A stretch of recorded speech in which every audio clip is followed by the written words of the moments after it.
बरामदे में बैठा मैं अखबार पढ़ रहा था। तभी दुबली पतली भूरी आंखों वाली कजरी अपने दूध पीते बच्चे और छोटी छोटी बच्चियों के साथ कमरे में दाखिल हुई। अपरिचित होने के नाते मैंने उसका परिचय पूछा। उसने खुद को मेहरी बताया। तब मैंने अपनी पत्नी लता को आवाज़ दी। वह काम अधूरा छोड़कर तेजी से मेरे पास आई। तुम्हें पड़ोस की मोनी आंटी ने भेजा है ना? हाँ, वह मुस्कुराते हुए बोली। लता ने उसे गौर से देखा। उसकी गरीबी चेहरे से स्पष्ट झलक रही थी। कितने घरों के बर्तन मांजती हो? 8। कजरी का बच्चा खांस रहा था। बच्चे की तबीयत ठीक नहीं है क्या? काम कैसे करोगी? लता के कथन पर वह तनिक दयनीय मुद्रा में बोली। क्या करें बहन जी, पेट की खातिर करना पड़ता है। वह ये कहकर चली गई। लता ने ज्यादा पूछना मुनासिब नहीं समझा। लता को उसका व्यवहार ठीक ठाक लगा। मेहनती तो थी ही, साथ में पगार को लेकर ज्यादा हुज्जत नहीं की। इसीलिए लता ने भी मन बना लिया कि अपनी तरफ से कोई कसर नहीं छोड़ेगी। कजरी वक्त की बड़ी पाबंद थी। सुबह ही आ जाती, अपना काम कर चली जाती। कभी कभार मेहमान के आने पर बर्तन बढ़ जाते तो कभी नाक भौं नहीं सिकोड़ती। शराफत उसमें कूट कूट कर भरी थी। अजगर की तरह पसरा कजरी का पति जगत आधा दिन होने तक खाट पर करवटें बदलता। कजरी इन सबकी अभ्यस्त हो चुकी थी। पति के अलावा परिवार में 6 सदस्य और थे। एक गाय को जोड़ दिया जाए तो पूरे 7। रहने का मकान था, पर कच्चा। पति के निठल्ले पल के चलते वह सारा दिन जी तोड़ मेहनत करती। जगत सोकर उठता तो सीधे दारू के अड्डे पर जाता। अड्डा पास में ही था। कितनी बार उसने अड्डे पर जाकर गाली गलौज की। गरीब का ही मोहल्ला बचा है जो खून चूसने के लिए अड्डा खोल दिया। कौन सुनता है कमजोर की आवाज? ज्यादातर अड्डे ऐसे ही जगह खोले जाते हैं। कजरी के लिए गाय एक समस्या थी। लोक लाज के भय से अपना पेट काट कर उसके लिए खली भूसी की व्यवस्था करती। इधर कुछ दिनों से गाय कमजोर हो जाने की वजह से दूध भी नहीं देती थी। बगैर दूध गाय बोझ से कम नहीं होती। बांझ स्त्री और कमजोर गाय दोनों की स्थिति लगभग एक ही होती है हमारे समाज में। बरसात का मौसम किसे अच्छा नहीं लगता। कजरी का मकान कच्चा होने की वजह से हर साल चूने लगता। इस वर्ष भी पक्की सीमेंट न होने के कारण चूने लगा था। एक रात वह अपने बच्चों के साथ मेरे घर आई। हथिया नक्षत्र, बरसात के साथ जाड़ा समेटे हुए कजरी नीचे से ऊपर तक भीगी हुई थी। उसके बच्चे भी भीगे कपड़ों में दांत किटकिटा रहे थे। बहन जी, उसकी आवाज पर मैं बरामदे में आया। बल्ब जलाया, देखा कजरी फाटक के बाहर खड़ी थी। मैंने फाटक खोलकर उसे अंदर बिठाया। तब तक लता भी आ गई। कजरी की हालत उससे देखी ना गई। तुरंत तौलिया लाई, पुरानी साड़ियां व कपड़े लाकर उसे बदलने के लिए दिए और चाय बनाकर उसे अपने हाथों से दिया। अब कजरी कुछ राहत महसूस कर रही थी। बरसात भर यहीं रहा कर, लता सहानुभूतिवश बोली। इतने बच्चों को लेकर रहूंगी तो आप भी ऊब जाएंगी बहन जी। वह हंस दी। बच्चे बीमार पड़ गए, किसी को कुछ हो गया तो? लता चिंतित स्वर में बोली। क्या फर्क पड़ता है? अपने मर्द के पास और काम तो है नहीं, एक और सही। उसके चेहरे पर वेदना की लकीरें स्पष्ट थीं। मैंने मौके की नजाकत समझी और अपने कमरे में आ गया। गाय को कहाँ छोड़ा? लता को जैसे याद आया। कोठरी में। कोठरी में क्यों? वहां तो तुम लोग रहते हो ना। मुरझा टीन के नीचे इतना पानी चुअत है बहन जी कि वह भीगकर बीमार पड़ सकती है। उसके चेहरे पर संतोष के भाव थे। कजरी ने सोने वाले कमरे में गाय बांध रखी थी। थोड़ी सी जगह थी, तभी तो बच्चों समेत यहाँ चली आई। गाय बेच क्यों नहीं देती? लता के कथन पर उसने चुप्पी साध ली। शायद वह इस अनापेक्षित प्रश्न के लिए तैयार नहीं थी। रविवार का दिन, आजाद पंछी की तरह निरंकुश दिनचर्या। हर काम लेट लतीफ, देर से उठना, देर से नहाना धोना, नाश्ता वगैरह सब। 9 बज रहे थे। जब मैं नाश्ता कर रहा था तभी फाटक पर किसी की आहट हुई। कोई बाहर खड़ा फाटक खटखटा रहा था। मैंने पर्दा हटाकर देखा, एक आदमी खड़ा था। कौन? हम हैं साहब, कजरी का पति। उसकी आवाज़ अपेक्षाकृत धीमी थी। मैंने उसे अंदर आने के लिए कहा। वह फाटक खोलकर अंदर आया। मैंने आने की वजह पूछी। साहब, एक ज़रूरी काम है। कहो। बांस की कुर्सी पर बैठते हुए बोला। हमें लोन चाहिए। एक साहब आए थे, कह रहे थे कि तुम्हें धंधा पानी के लिए 10,000 रुपये दिलवा सकते हैं। तो ऐसे नहीं मिलेगा। जमीन कजरी के नाम पर है। आप वकील आदमी ठहरे, किसी सूरत से जमीन हमारे नाम करवा दें। आप तो जानते हैं कि वह कतई रकम के लिए जमीन गिरवी नहीं रख सकती। उन रुपयों से क्या तुम धंधा कर लोगे? बैंक का रुपया भर सकोगे? मेरे माथे पर सिकन आई। क्यों नहीं साहब, एक तो भैंसे खरीदेंगे, उसका दूध बेचकर सारा कर्जा पाट देंगे। उसकी आंखों में अजीब सी चमक थी। मुझे तो नहीं लगता, तुम तो पहले भी कजरी की भैंस बकरियां बेचकर शराब जुए में हार चुके हो। बस यही खोट है साहब, जिससे कोई हमारी बात पर यकीन नहीं करता। वह झल्ला कर बोला और पैर पटकते हुए चला गया। जगत मुझसे मिला था, कजरी से ये बात छुपी ना थी। उसी शाम वह मेरे पास आई। उसका चेहरा सूजा हुआ था। पूछने पर पता चला कि यहाँ से जाने के बाद उसने कजरी को लात घूंसों से मारा, भद्दी भद्दी गालियां दी। कहने लगा, मेरे न रहने पर पड़ोस वाले तुझे बेदखल कर देंगे। मर्दों को तू नहीं जानती, अकेली औरत, वह भी जवान, तेरा जीना मुश्किल कर देंगे, तेरी बोटियां नोच लेंगे। कजरी अपने आंसू पोंछने के बाद बोली, मालिक, हमारे पास जमा पूंजी में बस एक जमीन व कच्ची कोठरी है, जिसे मेरी माँ मरते समय मेरे नाम कर गई थी। उसे बचा लीजिए। वह मेरे पैरों पर गिर गई। मैंने उसे विश्वास दिलाया कि उसकी मर्जी के खिलाफ कुछ नहीं होगा। तब वह कहीं शांत हुई। जगत की हारे हुए जुआरी की मनोदशा थी। ठेके पर गया, पौवा चढ़ाया और लगा बकबकाने। कहाँ है साली, मुझसे टक्कर लेती है, आज मैं उसे नहीं छोड़ूंगा। जगत शराब के नशे में बड़बड़ाता रहा। रात के 12 बज रहे थे। कजरी के आसपास जिन लोगों की बस्ती थी उनमें सभी अशिक्षित थे। पीकर गाली गलौज करने व मारपीट की हद तक पहुंचने जैसी स्थिति उनके लिए सामान्य बात थी। तभी तो कजरी व जगत की तू तू मैं में आम बात थी। कभी कभी तो नशे की धुन में वह कजरी को इतना पीट देता था कि वह कई दिनों तक खाट से उठ नहीं पाती थी। ऐसे में साहब लोगों का आसरा रहता था। उन्हीं के यहाँ से आए भोजन से बच्चों का पेट भरता था। अचानक कजरी की नींद खुली। थोड़ी देर पहले ही तो सोई थी। आंखें मीचते हुए खिड़की के पास आई। लालटेन की बत्ती थोड़ा ऊपर चढ़ाई। हाथ में लालटेन लिए दरवाजे तक आई। चिटकिनी खोलकर बाहर झांकी। थोड़ा और आगे बढ़ी। लालटेन हवा में लहराई। उसकी आंखें फटी रह गईं। सामने जगत गाय के गले में पड़ी रस्सी का दूसरा छोर हाथ में लिए खड़ा था। लाल लाल चढ़ी हुई आंखें, बदहवास चेहरा। हट जा सामने से, वह गुस्से से बोला। नहीं हटूंगी। कजरी निर्भीक होकर खड़ी रही। तू ऐसे नहीं मानेगी। कजरी को एक जोरदार झटका देकर वह आगे बढ़ गया। झटका न बर्दाश्त करने के कारण कजरी पास के पत्थर के चबूतरे पर सिर के बल गिर गई। उसके सिर से खून बहने लगा, लेकिन उसने हिम्मत न हारी। बिजली की गति से उठकर पुनः जगत के सामने चट्टान की भांति खड़ी हो गई। मैं तुझे जान से मार डालूंगा, वह चीखा। तू पहले भी मेरी सारी बकरियां बेचकर शराब जुए में बर्बाद कर चुका है। एक इज्जत बची है, उसे भी बेच देना चाहता है। इज्जत? कैसी इज्जत? दोनों का शोर सुनकर पड़ोस के लोग भी जाग गए। वे सभी कजरी के इर्द गिर्द जमा हो गए। वह हाँफ रही थी, लेकिन जगत तो जैसे ही पागल हो गया था। वैसी, बिल्कुल वैसी। उसे तो सिर्फ गाय बेचकर पैसा चाहिए था। होगा किसी का कर्ज, जुआ में हारना, उधार में शराब पीना, फिर बीवी से लड़ झगड़ कर उसकी गाढ़ी कमाई से इकट्ठा की हुई तमाम बकरियों को कौड़ी के दाम बेचकर कर्ज चुकाना नई बात थोड़े ही थी उसके लिए। नहीं, ऐसा हरगिज नहीं होगा। मेरे जीते जी गाय नहीं बिकेगी। कजरी तेजी से चलकर आई और जगत के हाथ से गाय के गले की रस्सी छीन ली। कजरी मर्द जो करता है अच्छा ही करता है, उसके काम में अड़ंगा डालना ठीक नहीं। लोगों ने समझाने का प्रयास किया, पर कजरी पर इन बातों का कोई असर नहीं हुआ। वह अपनी जगह पर अड़ी रही। लोगों के समझाने बुझाने का जब उस पर कोई असर नहीं पड़ा तो सभी उसको भला बुरा कहने लगे। मर्द का बच्चा है तो छीन ले रस्सी। गांव के सियाराम ने जोर मारा। जगत को जैसे जोश आ गया। कजरी की कलाई से रस्सी छुड़ाई और आगे बढ़ गया। निसहाय स्त्री प्रतिरोध न कर सकी। एक होता तब ना, यहाँ तो सभी उसके दुश्मन थे। जमीन पर बैठकर फूट फूट कर रोने लगी कजरी। लोग छटने लगे।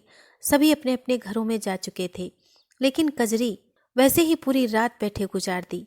अजान हुई, काम का समय शुरू हो गया। बगैर हाथ मुंह धोए कजरी सीधे मेरे घर आई। बोझे लाखे, उदास चेहरा, बेमन से बर्तन मांजकर चली गई। उसके बाद बर्तन मांजने नहीं आई। लता की परेशानी समझकर मैं कजरी के घर गया। कजरी ने खाट पकड़ ली थी। बाबूजी, मैं बर्तन नहीं मांज पाऊंगी, रानी को भेज देती हूँ, कहकर भारी गले से रानी को पुकारा। बड़ी मुश्किल से उसके गले से आवाज निकल रही थी। रानी को भेजने की क्या जरूरत है? बेचारी तो अभी बच्ची है, खेलने दो। लता खुद तुम्हारे ठीक होने तक बर्तन मांज लिया करेगी। कजरी की घुटी घुटी आवाज, मुरझाया चेहरा, निस्तेज आंखें, टूटी हुई टहनी की तरह शक्तिहीन शरीर। ऐसा लगा जैसे महीनों से बिस्तर पर पड़ी रही हो। टीबी या टाइफाइड वाले रोगियों की दशा उसकी हो गई थी। मैंने दवा दारू के लिए कुछ रुपए कजरी को दिए। वापस आकर लता से सारी बातें बता दी। लता ने भी शाम को उसे देखने का फैसला किया। कैसी तबीयत है? दरवाजे से अंदर घुसते ही लता ने पूछा, थोड़ा बुखार हो गया था बहन जी। वह उठना चाही पर लता ने मना कर दिया। यह क्या है? सीसी हाथ में लेते हुए लता बोली, दवा। किसने ला कर दी? देवव्रती ने। देवव्रती उसकी पड़ोसन थी। डॉक्टर को दिखाया? नहीं। तो क्या ऐसे ही दवा ले रही हो? वह कुछ नहीं बोली। थोड़ी देर चुप रही, फिर अचानक फूट फूट कर रोने लगी। कजरी, कजरी क्या हुआ? क्यों रो रही हो? लता भी क्षण भर के लिए भावुक हो उठी। बहन जी, हमारी गाय। उसके कंठ रुंध गए। क्या हुआ गाय को? लता सोची गाय मर गई है। चारों तरफ दृष्टिपात की, गाय नजर न आई। रानी के बापू ने गाय बेच दी कहकर रोने लगी। अच्छा हुआ झंझट छूटा। हमारी इज्जत का क्या होगा? बिरादरी क्या कहेगी? लड़की का ब्याह कैसे होगा? लड़के वाले दरवाजे पर खाली खूंटी देखेंगे तो हम पर थूकेंगे। कैसे हम उनका सामना करेंगे?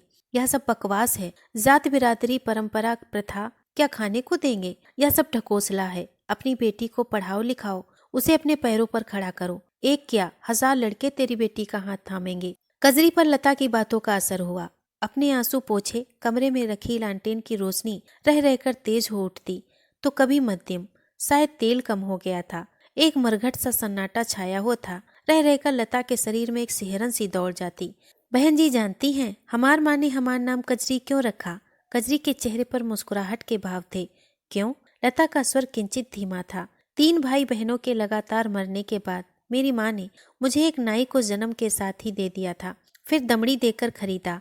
तभी से उस नाई ने मेरा नाम मेरी माँ के दिए नाम से कजरी रख दिया। कहते कहते कजरी की आंखें भीग गईं। वह कहती रही, दीर्घायु होने के लिए मेरी माँ ने कोहनी केवल 5 कोस चलकर शीतला माँ का दर्शन किया था। उसका गला अवरुद्ध हो गया। इतने जतन से पाल पोस कर बड़ी हुई थी तो तकदीर में ऐसा खोटा पति मिला। रात के 10 बज रहे थे। कचहरी से लौटकर आने पर पता चला कि लता शाम से गई, अभी तक लौटी नहीं। बाबू से पूछने पर पता चला कि वह कजरी के यहाँ गई है। मैं बाबू को डांटा, इतनी रात गए अकेली औरत जाकर पता नहीं लगा सकते थे? उलझकर वक्त जाया करने से अच्छा था कि स्वयं कजरी के घर जाकर पता लगाऊं। मुझे देखकर लता की जान में जान आई। वह पूरी तरह से डरी हुई थी। तुम आ गए? चेहरे पर हवाइयां क्यों उड़ रही हैं? सब ठीक तो है? कजरी कैसी है? मैं कजरी के करीब गया। इससे पहले लता कुछ कहे, कजरी की बंद होती हिचकी हकीकत का बयान कर रही थी। बेपर्दा होने का गम बर्दाश्त न कर सकी कजरी। लता भर्राए स्वर में बोली, लालटेन बुझ चुका था। कजरी का इस तरह जाना हम दोनों को गमगीन कर गया। उस रात मुझे नींद न आई। मैं करवटें बदलते कजरी के बच्चों के भविष्य के बारे में सोचता रहा। मेरे करीब लेटी लता की मनोदशा लगभग ऐसी ही थी। काफी विचार मंथन के बाद मैंने अपने मन की बात लता से कही। तुमने मेरे मन की बात कह दी। लता खुश होते हुए बोली, शुभ काम में देरी कैसी? चलकर जगत से बात करते हैं। लता ने मेरे प्रस्ताव पर सहमति जताई। मैं लता के साथ दूसरे दिन कजरी के घर पहुंचा। फिर हमने इस विषय पर बात की। रानी को आप पालेंगे? जगत तनिक आश्चर्य से बोला, हाँ, उसे पढ़ा लिखा कर स्वावलंबी बनाऊंगी। लता बोली, बेटी आपके हाथ सौंपकर क्या बिरादरी में नंगा होना है? जगत के चेहरे पर अजीब से भाव तैर गए। इसमें नंगा होने की क्या बात है? मैंने आश्चर्य से जगत की ओर देखा। कैसे नहीं है? लड़की जात है, कुछ भी कर सकते हैं। जगत इतना पतित हो सकता है? मैंने सपने में भी नहीं सोचा था। अपनी बेटी को लेकर इतने कुत्सित विचार। मेरा मन खिन्न हो गया। मैं तत्काल लता को लेकर वापस आ गया। लता ने भी तब रानी को अपनाने का विचार मन से निकाल दिया। दूसरे दिन जगत मेरे पास आया। मैंने उसे फाटक से ही लौटाना चाहा। वह कहने लगा, आप लोग रानी को ले जा सकते हैं। इस कथन पर मैंने उससे अंदर बुलाया। बशर्ते 10,000 रुपया मुझे दे दीजिए। भद्दी सी मुस्कान उसके होठों पर फैल गई। जी किया ऐसा जलील आदमी को अभी धक्के मार कर निकाल दूं, पर चुप ही रहा। उसे जाने को कह दिया। वह चला गया। कुछ दिनों बाद रानी मेरे पास आई। उसका चेहरा ऐसा हो गया था मानो असमय किसी ने खेलने वाले फूल को मसल दिया हो। मेरा दिल पसीज गया। पूछने पर बताने लगी, बापू अक्सर हम भाई बहनों को पीटते हैं, ठीक से खाना नहीं देते हैं। उसकी आंखें छलछलाईं। लता से रानी की हालत देखी न गई। बोली, तो यहाँ रहा कर, जगत आएगा तो मैं उसे संभाल लूंगी। बापू के नाम से वो तनिक हिचकिचाई। फिर भी वह मेरे इस आश्वासन पर कि कुछ नहीं होगा, वह रुक गई।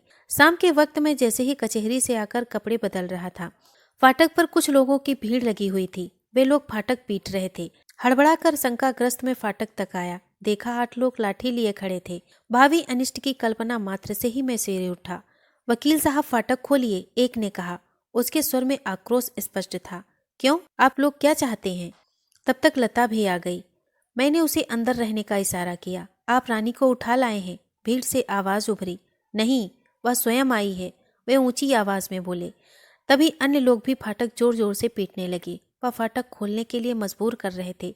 हार कर मैंने फाटक खोल दिया। जो होगा देखा जाएगा। सामने शिवराम, कलुआ और जगत थे। यह सब उसके पड़ोसी थे। हमारे बिरादरी की लड़की दूसरी बिरादरी में पलेगी? शिवराम गुस्से में बोला। हर्जी क्या है? मेरा जवाब था, क्या हम इतने गए गुजरे हैं कि अपनी बिरादरी की लड़की को भी न पाल सकें? यह हम सबके लिए डूब मरने वाली बात होगी। क्यों भाइयों? कलुआ की उत्तेजना भरे कथन पर सभी ने संवेश स्वर में सहमति जताई। बेकार की जहमत मोल लेने से अच्छा मुझे बला टालना तर्क संगत लगा। सभी जाने लगे। जगत रानी को ऐसे खींच रहा था जैसे कसाई रस्सी को। वह तेज स्वर में रोए जा रही थी। हम दोनों विवश थे। लता और मैं अपने कमरे में आ गए। मेरा मन विषादग्रस्त था, यह सोचकर कि इनमें से कोई कजरी के बच्चों की मदद नहीं करेगा। सिर्फ जातिगत दंभ के लिए चलते से ऐसा कर रहे हैं। यह कैसा इंसाफ है जिसमें एक निर्दोष बालिका पिसे? द्वेष मुझसे हो सकता है, लेकिन उस धर्म से क्यों जो मानव हित से जुड़ा हो? कई वर्ष गुजर गए। इस बार जो महरी रखी थी वह वक्त की बड़ी पाबंद थी। समय से आती, समय से जाती, मानो यह पाबंदी उसके रक्त में घुली थी। उसके इस गुण का बखान जब मेरी बहू ने किया तो अनायास मेरे स्मृत पटल पर कजरी का चेहरा उभर गया। साहब जी, दरवाजा बंद कर लीजिए, बर्तन मांज दिया है, कहकर जैसे ही वह मेरे सामने से गुजरी मेरे मुंह से सहसा ही निकल गया। रानी अपनी उम्र से कहीं ज्यादा लग रही थी। रानी जिम्मेदारियों ने उसे असमय बूढ़ा बना दिया था। उसकी सूनी मांग ने तो और भी मुझे वेदना से भर दिया। विश्वास नहीं हो रहा था कि यह वही रानी है जिसे लेकर मैं व लता ने उसके सुनहरे भविष्य के सपने बुने थे। सोचकर मैंने लंबी सांस ली। साहब जी, मैं तो आपको पहचानती थी, तनिक मुस्कुराते हुए बोली। तो बोली क्यों नहीं? किंचित मेरे स्वर में नाराजगी का पुट था। ऐसे ही हिम्मत नहीं हुई। वह आगे कहने लगी। बापू शराब के नशे में ट्रक से कुचले गए। तभी से मैं छोटे भाई बहनों के पेट पालने के लिए बर्तन मांजने लगी। बड़ा भाई था जिसे पास पड़ोस के लोगों ने गांजा की लत लगा दी। वह दिन भर नशे में धुत किसी कोने में पड़ा रहता। धीरे धीरे उसका शरीर बगैर खुराक के गलने लगा। फिर एक दिन बापू की तरह वह भी चल बसा। घर में कोई मर्द न रहने की वजह से पड़ोस के लोगों ने जमीन से भी बेदखल कर दिया। एक दिन तो कहकर वह शून्य में देखने लगी। मैंने उसका मौन तोड़ा। क्या हुआ? उसकी आंखें पनिया गईं। रुधे कंठ से कहने लगी। शिवराम का लड़का सोहन मेरी इज्जत लेने पर उतारू था। तेरी बहनों का क्या हुआ? छोटी वाली तो टीबी से मर गई, मंजली किसी के साथ भाग गई, बच गई मेरे बाद वाली, कहकर कुछ छुपाने की कोशिश करने लगी। मैंने उसे निसंकोच भाव से अपनी बात कहने के लिए उकसाया। वह बंगले वाले साहब के साथ कहीं चली गई। कहाँ? साहब कहीं दूसरी जगह तबादला हो गया है वहीं। जाने क्यों दिया जवान लड़की को? क्या करें साहब, आने के लिए तैयार ही न थी। बहुत समझाया, कहने लगी साहब के साथ रहूंगी तो 2 जून का खाना व कपड़ा मिलता रहेगा। साहब की बीवी ने ऐतराज नहीं किया। मुझे तनिक आश्चर्य हुआ। करती भी कैसे? साहब उन्हें जब तक मारते पीटते। वह दबी सहमी उनसे बहुत खौफ खाती थी। एक दिन तो साहब उन्हें छोड़ने तक की धमकी दे दी। मेम साहब रोने लगी। मैं सोचने लगा, एक स्त्री को पुरुष का संबल क्या सचमुच जरूरी है? क्या बगैर पुरुष अकेली स्त्री इस असली समाज की कुदृष्टि से नहीं बच सकती? वह कहती रही, साहब जी हम तो अनपढ़ हैं, जाहिल हैं, लेकिन वह साहब तो पढ़े लिखे हैं। उनकी मेम साहब पढ़ी लिखी हैं। वह क्यों नहीं उनका प्रतिरोध करती हैं? क्यों सहती हैं उनका जुल्म? एक अशिक्षित मगर समझदार रानी के कथन से मुझे लगा कि जैसे किसी ने मेरे पूरे शरीर को झकझोर कर रख दिया हो। मेरे सिर पर असंख्य हथौड़े बरसने लगे। इस कटु सत्य से मैं निरुत्तर था। मेरी जुबान तालू से चिपक गई। क्या जवाब दूं? यही कि हमारा समस्त ज्ञान महज किताबों तक सीमित है। हमारी आधुनिकता एक स्वांग भर है। असल जिंदगी में हम हर पुरुष जगत है और हर स्त्री कजरी। कब टूटेगा यह रूढ़िवाद? कब हटेगी यह मिथ्या की चादर जिसे ओढ़कर पुरुष सदियों से स्त्री का शोषण करता रहा है? बड़ी मछली को अपनी ही जाति की छोटी मछली को निगलने का हक कब तक मिलता रहेगा? दोस्तों, अगर आपको ये कहानी पसंद आई हो तो प्लीज़ इसे लाइक और शेयर करें। अगर आप हमारे चैनल पर नए हैं तो प्लीज़ इसे सब्सक्राइब करें। धन्यवाद।